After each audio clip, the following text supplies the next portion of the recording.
active volunteers, 3.1 million donors. So we went from 24,000 to 3.1 million. We had 2 million cell phone numbers and 13.1 million email addresses.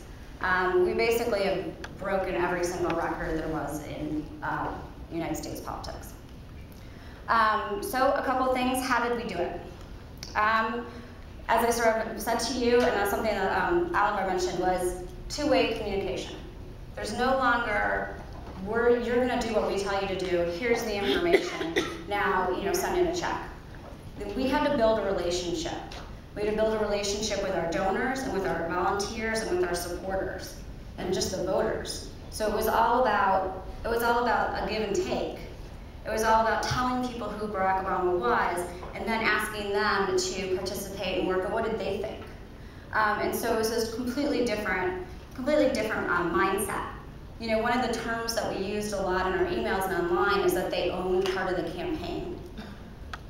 So it was like, if you gave $5, your $5 was just as important as somebody else's $1,000 because it added together, everyone was working for the same movement. The other thing was investment and risk. David Plouffe was a very smart man. He was the first campaign to have a chief technology officer and a new media department, which is a huge risk and really expensive.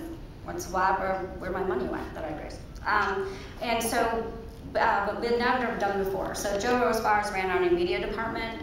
He did a fantastic job. And we had the technology, the databases, the behind the scenes, actual infrastructure to run this kind of campaign that we had envisioned that we wanted to run. Also, we took a lot of risk. We did things that were very different.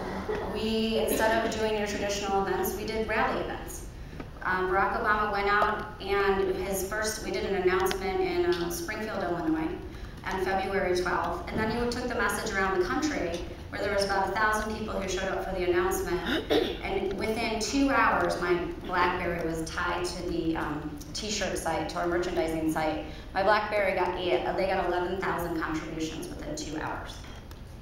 Clearly my BlackBerry didn't work for the rest of the day, but that was fine. Every once in a while it's kind of good when your BlackBerry dies. But just to show you how much attention we were getting. And so then we went from Springfield, Illinois to Austin, Texas, where 10,000 people showed up just to hear from Barack Obama speak. And the best part about those 10,000 people is they all came and they all filled out cards and we got all of their information. Plus they waited in the rain, which was pretty sad, and we streamed the whole thing so you could see it. The next piece is consistent messaging. We branded the Obama for America campaign. Again, this is something that had never been done before. We have a logo, the Rising Sun logo, which now I think everyone is familiar with and can associate with Barack Obama. We put our logo everywhere. It was on every single mail piece, every single email, every single piece of merchandise, every card, anything that was printed, anything that was put out electronically or offline had that logo on it. And by the end of the campaign, that logo, well actually, not even by the end, in the middle of the campaign, everybody knew that that logo represented Barack Obama, and it was the Rising Sun. And so we did that. We consistently stayed on message. Every single person knew that the message was change you can believe in. We never strayed from that. We never strayed from talking about whatever the topic du jour was and you got really focused. We just completely always stayed on the overall top message about who Barack Obama was and why he was going to bring the change that you could believe in. And timing. We spent a lot of money making sure that everything that you got was perfectly timed. So we dropped mail every 2 weeks. Some of it first class, just to make sure that what the message that you were getting in your mailbox was not different from the email that you had received 2 days ago, not different from the phone call that you were hearing about, not different from what you were watching on CNN that day. So we spent a lot of money making sure that we were on time. The last thing you like to do is receive something in the mail that is from 2 months ago. You're like, oh, I heard about that 2 months ago. Because of the internet and because of the 24-hour news cycle on TV, you're hearing about things every minute of the day. So you got to stay fresh, and you have to stay on course with what you're talking about.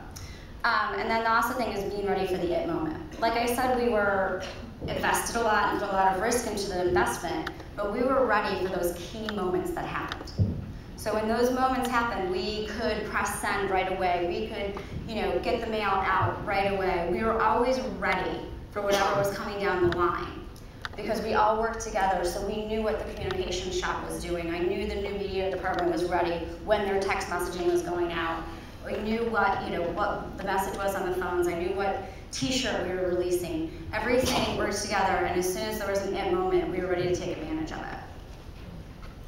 Creativity is a big thing. We did things completely differently. The new media department, our creative, we brought in graphics people, designed everything so that everything had a consistent layout.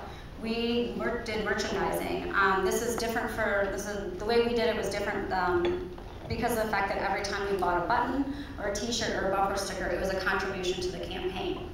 So it was sort of a pain, people would go up and just want to buy a button, but you had to fill out a contribution form. Because legally we have to keep track, because you can't give more than $2,100 to the campaign, but also that way we captured every single person's information.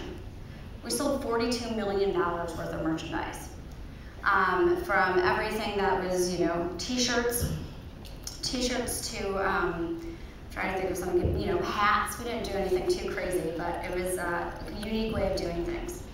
And also we did innovative ways of the old traditional snail mail and telephones. We did more interactive kind of calls. We did longer calls, and we also did really kind of fun mail. And then the public rallies, which I already told you about, and we did low-dollar fundraising events. In the beginning of campaigns, people don't think they're worth their while, because you got limited time that the candidate can spend, and you want to send him to a room where he's going to raise $50,000 or $100,000. You don't want to send him to a room where he's raising $2,000. But again, we didn't care about the overall money. We cared about the experience. We got 2,500 people in Louisville, Kentucky, to come out and give $25 to meet Barack Obama, and so that was what we were focused on.